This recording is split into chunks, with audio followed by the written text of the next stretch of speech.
नमस्कार दोस्तों, आप सभी का स्वागत करते हैं हमारे चैनल पश्चिम बंगाल न्यूज की ओर से। देर ना करते हुए चलिए जानते हैं पश्चिम बंगाल की ताजा खबरें। अगर आपने अभी तक हमारा चैनल को सब्सक्राइब नहीं किया है तो जल्दी से सब्सक्राइब और वीडियो को लाइक करें ताकि हमारी सारी खबरें सबसे पहले आप तक पहुंच सके। और वीडियो को कहां से देख रहे हैं कमेंट में जरूर बताएं। मतगणना मामले में ममता बनर्जी को सुप्रीम कोर्ट से झटका, चुनाव आयोग के कदम को बताया सही। कलकत्ता हाई कोर्ट में मिली हार के बाद तृणमूल कांग्रेस को अब मतगणना के मुद्दे पर सर्वोच्च न्यायालय से भी निराशा हाथ लगी है। शनिवार को इस मामले की सुनवाई आपातकालीन आधार पर हुई। न्यायमूर्ति पीएस नरसिम्हा और न्यायमूर्ति जॉय माल्या बागची की विशेष पीठ ने कहा कि निर्वाचन आयोग मतगणना कर्मियों का चयन कर सकता है और उसके 13 अप्रैल के परिपत्र को गलत नहीं कहा जा सकता है। मतगणना में सिर्फ केंद्र सरकार और राज्य सरकार के कर्मचारियों को ही क्यों शामिल किया जा रहा है? तृणमूल ने आयोग के फैसले के खिलाफ उच्च न्यायालय में याचिका दायर की थी, लेकिन उच्च न्यायालय ने आयोग के फैसले को बरकरार रखते हुए याचिका खारिज कर दी। वोटों की गिनती के लिए संविदा कर्मियों की ड्यूटी पर भड़के शुवेंदु अधिकारी, चुनाव आयोग से हस्तक्षेप की मांग।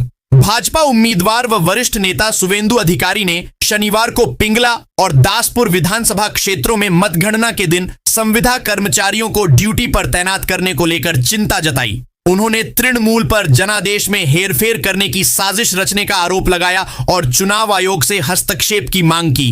एक पोस्ट में अधिकारी ने लिखा कि क्या लोकतंत्र का भविष्य संविदा कर्मचारियों के हाथों में सौंपा जा रहा है? यह एक गंभीर चिंता का विषय है और लोकतांत्रिक प्रक्रिया की पवित्रता पर सीधा हमला है। बंगाल में रिजल्ट के बाद भी हो सकता है रिपोल, चुनाव आयोग कर रहा इन बूथों पर विचार। मगराहट पश्चिम के 11 बूथों और डायमंड हार्बर के 4 बूथों पर पुनर्निर्वाचन हो रहा है, लेकिन नतीजों को लेकर कई शिकायतों के बावजूद वहां पुनर्निर्वाचन नहीं हो रहा है। यह पहले से ही ज्ञात है कि आयोग नतीजों को लेकर कोई अप्रत्याशित फैसला ले सकता है। यह भी सुनने में आया है कि मतगणना के बाद भी पुनर्निर्वाचन हो सकता है। कानून के अनुसार आयोग मतगणना के बाद भी पुनर्निर्वाचन करा सकता है। ऐसे में अगर पुनर्निर्वाचन होता है तो आयोग इस कानून का प्रयोग कर सकता है। ऐसी भी खबरें आ रही हैं कि मतगणना से एक दिन पहले दोबारा मतदान कराया जा सकता है। ममता बनर्जी के लिए सत्ता की राह इस बार सबसे कठिन। नबान्न बचाने में ये 5 फैक्टर बनेंगे रौदा। क्या फिर दिखेगा दीदी का करिश्मा? पश्चिम बंगाल चुनाव के नतीजों की घड्डी जैसे जैसे करीब आ रही है, राजनीतिक गलियारों में यह सवाल गूंज रहा है कि क्या मुख्यमंत्री ममता बनर्जी अपनी सत्ता बचा पाएंगी। जानकारों और राजनीतिक विश्लेषकों का मानना है कि 15 वर्षों के शासन के बाद इस बार दीदी के लिए डगर सबसे ज्यादा चुनौतीपूर्ण है। भ्रष्टाचार के आरोपों से लेकर मजबूत होती विपक्षी भाजपा तक कई ऐसे मोर्चे हैं जहां तृणमूल कांग्रेस घिरती नजर आ रही है। ममता बनर्जी सरकार के लिए सबसे बड़ी चुनौती भ्रष्टाचार के गंभीर आरोप हैं। बंगाल चुनाव की काउंटिंग से पहले अभिषेक बनर्जी ने संभाला मोर्चा। 291 सीटों के काउंटिंग एजेंट्स की लेंगे क्लास। बंगाल चुनाव के महामुकाबले के नतीजे आने में अभी 2 दिन बाकी हैं। 4 मई को होने वाली मतगणना से पहले तृणमूल कांग्रेस ने अपनी तैयारी को अंतिम रूप देना शुरू कर दिया है। पार्टी के राष्ट्रीय महासचिव अभिषेक बनर्जी शनिवार शाम 4 बजे राज्य के सभी 291 विधानसभा क्षेत्रों के मतगणना एजेंटों के साथ वर्चुअल बैठक करेंगे। बैठक का मुख्य उद्देश्य यह सुनिश्चित करना है कि मतगणना के दौरान विपक्षी दलों या प्रशासनिक स्तर पर किसी भी प्रकार की चूक का फायदा न उठाने दिया जाए। अभिषेक बनर्जी इस वर्चुअल संवाद के जरिए अपने काउंटिंग एजेंटों को उनकी जिम्मेदारियों और मतगणना के प्रोटोकॉल के बारे में विस्तार से समझाएंगे। बंगाल में पोस्ट पोल वायलेंस रोकने की हाईकोर्ट से गुहार, 4 मई को होगी सुनवाई। क्या टोटलाइजर मशीन से आएगा रिजल्ट? पश्चिम बंगाल विधानसभा चुनाव 2026 के नतीजे 4 मई को आएंगे। इससे पहले राज्य में हिंसा की आशंकाओं और इसे रोकने के लिए कानूनी लड़ाई तेज हो गई है। चुनाव के बाद होने वाली संभावित हिंसा को टालने के लिए कलकत्ता हाई कोर्ट में PIL दायर की गई है। इस मामले की सुनवाई 4 मई को होगी। याचिका में मांग की गई है कि संवेदनशील इलाकों में बूथ वाइज परिणाम जारी न किए जाएं, ताकि मतदाताओं की पहचान उजागर न हो और वे हिंसा का शिकार होने से बच सकें। चीफ जस्टिस की अनुपस्थिति में पिछले दिनों जस्टिस अरिजित बनर्जी ने इस मामले की सुनवाई की। रिजल्ट बाद की स्थिति पर भाजपा की नजर, दिल्ली से कोलकाता पहुंचा ये निर्देश। पश्चिम बंगाल के विधानसभा चुनाव में दोनों चरण का मतदान शांतिपूर्वक निपट गया, लेकिन रिजल्ट के बाद हिंसा की आशंका बरकरार है। चुनाव में रिजल्ट चाहे जिसके पक्ष में आए, हिंसा को लेकर सभी पक्ष चिंतित हैं। चुनाव आयोग ने केंद्रीय बलों को अगले कुछ माह तक बंगाल में रखने का फैसला किया है। तृणमूल कांग्रेस और भाजपा ने भी अपने अपने स्तर पर तैयारियां शुरू कर दी हैं। भाजपा संगठन को दिल्ली से कोलकाता निर्देश आ चुका है। 4 मई को संगठन के सभी पदाधिकारियों को अपने अपने इलाके में ही रहने को कहा गया है। जरूरत पड़ी तो कांग्रेस निभाएगी किंग मेकर की भूमिका, बंगाल चुनाव परिणाम से पहले कांग्रेस का बड़ा बयान। बंगाल में कांग्रेस के पर्यवेक्षक गुलाम मीर ने कहा कि तृणमूल अगर अकेले सरकार गठित करने की स्थिति में नहीं होगी और उसे समर्थन की जरूरत पड़ेगी तो उस स्थिति में उनकी पार्टी निर्णायक भूमिका अदा करेगी।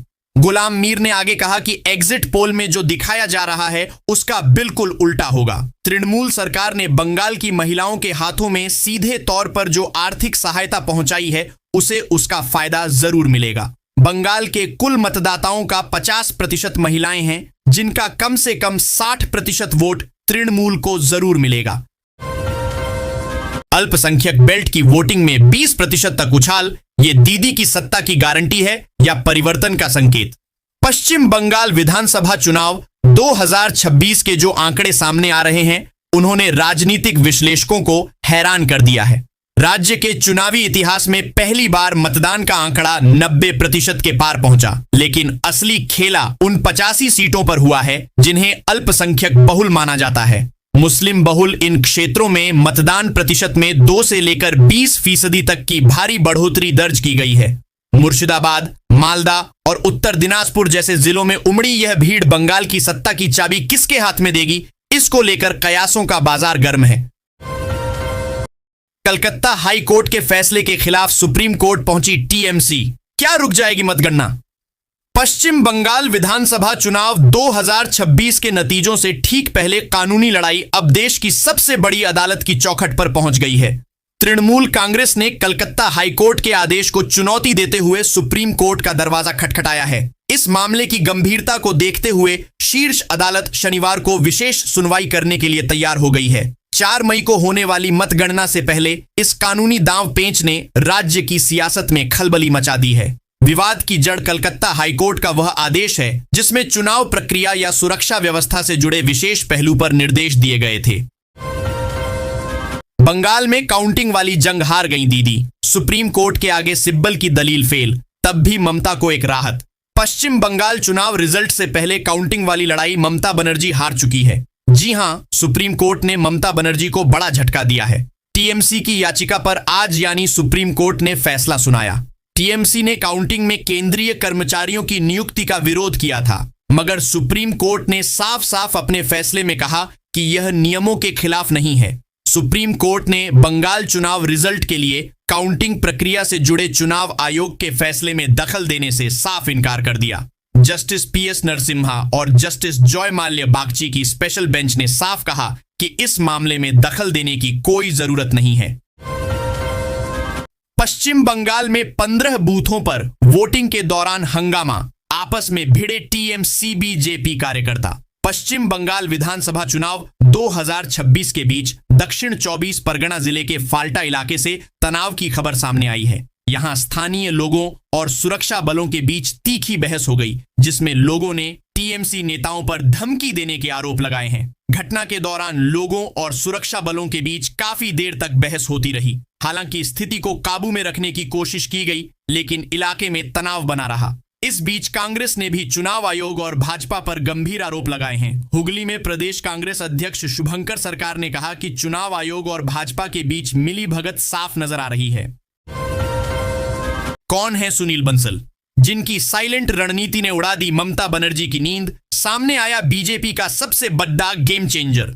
पश्चिम बंगाल विधानसभा चुनाव 2026 के नतीजों से पहले अगर किसी एक नाम की सबसे ज्यादा चर्चा हो रही है तो वह है सुनील बंसल। भारतीय जनता पार्टी बीजेपी के राष्ट्रीय महासचिव और बंगाल के चुनावी प्रभारी बंसल की लो प्रोफाइल लेकिन सटीक रणनीति ने तृणमूल कांग्रेस के खेमे में हलचल मचा दी है। उत्तर प्रदेश में भाजपा को शिखर पर ले जाने वाले बंसल अब बंगाल के सियासी अखाड़े में ममता बनर्जी के अजेय किले को ढाने के करीब है। आखिर क्या है बंसल का वो प्लान बी जिसने इस बार के चुनाव को सबसे कड्ढा बना दिया है? स्ट्रांग रूम में नहीं दिखी 8 मतपेटियां, आधी रात को मचा हंगामा। शुक्रवार की आधी रात को अचानक खुदीराम अभ्यास केंद्र में हंगामा शुरू हो गया। तृणमूल के कार्यकर्ता ने मतपेटियों को लेकर गंभीर आरोप लगाए। तृणमूल कांग्रेस ने आरोप लगाया कि 8 मतपेटियों को एक ऐसे कमरे में रखा गया है जहां सीसीटीवी निगरानी नहीं है। भाजपा के कार्यकर्ताओं ने तृणमूल का विरोध किया। इसके बाद केंद्र में तनाव बढ़ गया। तृणमूल कार्यकर्ताओं के विरोध प्रदर्शन के कारण काफी देर तक हंगामे का माहौल रहा। तृणमूल कांग्रेस के कार्यकर्ताओं का कहना था कि सभी उम्मीदवारों की मौजूदगी में मतपेटियों को निकाला जाना चाहिए। केंद्रीय बलों के अत्याचारों से पीड़ित लोगों को पुरस्कृत किया जाएगा। ममता और अभिषेक ने पार्टी की बैठक में यह संदेश दिया। उन्हें बड़ी जीत का पूरा भरोसा है। तृणमूल 200 से अधिक सीटें जीतने जा रही हैं। यह संदेश तृणमूल नेता ममता बनर्जी और पार्टी के अखिल भारतीय महासचिव अभिषेक बनर्जी ने मतगणना एजेंटों के साथ वर्चुअल बैठक में दिया। बैठक शनिवार शाम 4:30 बजे शुरू हुई। तृणमूल के सभी मतगणना एजेंट बैठक में शामिल हुए। इसके अलावा पार्टी के सभी उम्मीदवार और महत्वपूर्ण नेता भी इस बैठक में मौजूद थे। तृणमूल सूत्रों के अनुसार बैठक में ममता अभिषेक ने पार्टी कार्यकर्ताओं से कहा कि शेयर बाजार को बढ़ावा देने के लिए भाजपा को एग्जिट पोल में आगे रखा गया था। पश्चिम बंगाल में कितने बूथ पर हो रही फिर वोटिंग? दोबारा मतदान की जरूरत क्यों? देखिए पूरी लिस्ट। पश्चिमी बंगाल विधानसभा चुनाव के दूसरे चरण में हुई गड़बड़ी की शिकायत के बाद चुनाव आयोग ने दोबारा से मतदान करने का आदेश दिया, जिसके बाद आज 2 मई को 15 बूथों पर दोबारा से मतदान हो रहे हैं। सुबह 7 बजे से शुरू हुआ मतदान शाम 6 बजे तक होगा। ये सारे इलाके दक्षिण 24 परगना जिले में हैं। अभी तक की रिपोर्ट के अनुसार मतदान शांतिपूर्ण ढंग से चल रहे हैं। टाइम्स ऑफ इंडिया की रिपोर्ट के अनुसार चुनाव आयोग ने 29 अप्रैल को हुए मतदान में इन 15 बूथों पर रद्द घोषित कर दिया है। आयोग ने यह फैसला रिटर्निंग अधिकारियों और चुनाव पर्यवेक्षकों की रिपोर्ट के आधार पर लिया गया है। बंगाल की नारी का आंध्र से नाता, आरजी कर से पढ़ाई और 3 पीढ़ियों का सियासी रसूख। उत्तर कोलकाता के श्यामपुकुर इलाके में जब डॉक्टर शशि पांजा का नाम गूंजता है तो सम्मान और सत्ता का मिला जुला एहसास होता है। ममता बनर्जी सरकार में महिला एवं बाल विकास के साथ साथ उद्योग और वाणिज्य जैसे भारी भरकम विभागों की जिम्मेदारी संभालने वाली डॉक्टर शशि पांजा की कहानी किसी फिल्म की तरह दिलचस्प है। वह पेशे से डॉक्टर हैं, ससुराल से बंगाली हैं। उनका जन्म तेलुगु परिवार में हुआ था। बंगाल की महिलाओं के हक की बात करने वाली शशि पांजा का नाता सीधे आंध्र प्रदेश से जुड़ा है। 63 वर्ष की उम्र में भी वह उतनी ही सक्रिय हैं जितनी 2010 में पहली बार पार्षद बनते समय थीं।